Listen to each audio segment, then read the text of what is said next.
இன்றைக்கு தமிழகத்தில் சட்ட ஒழுங்கு சீரழிவதற்கு காரணமே இந்த போதை விற்பனை தான். நான் ஏற்கனவே பிரதான எதிர்க்கட்சி தலைவராக தேர்ந்தெடுக்கப்பட்ட பிறகு சட்டமன்றத்திலே முதலமைச்சருடைய கவனத்திற்கு கொண்டு வந்தேன். தமிழகத்தில் பல்வேறு நகரங்களிலும் கிராமங்களிலும் போதைப் பொருள்கள் பல்வேறு வடிவில் விற்கப்படுகிறது.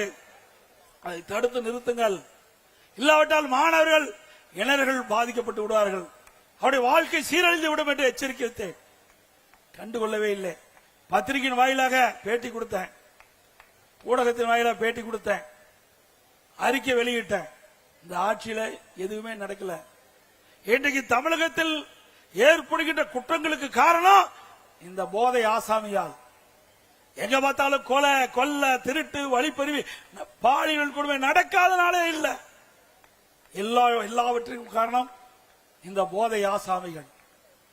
இன்றைக்கு தமிழகத்தில் போதைப் பொருள் நடமாட்டம் அதிகரித்து விட்டதை கட்டுப்படுத்த திராணியற்ற அரசாங்கம் மீண்டும் தொடர வேண்டுமா? ஒரு நாடு வளம் பெற வேண்டும், ஒரு நாடு செழிக்க வேண்டும், ஒரு நாடு பொருளாதாரத்தில் ஏற்றப்பட வேண்டும் என்று சொன்னால் சட்ட ஒழுங்கு சிறப்பா இருக்கணும். எந்த ஒரு மாநிலத்தில் எந்த ஒரு நாட்டில் சட்ட ஒழுங்கு சிறப்பா இருக்குதோ அந்த நாடு வளரும். ஆனால் தமிழகம் சீரழிந்து கொண்டிருக்கின்ற நிலை தமிழகத்திலே பார்க்கப்படுகிறது. இதற்கு காரணம் கையிலாகாத ஒரு முதலமைச்சர்,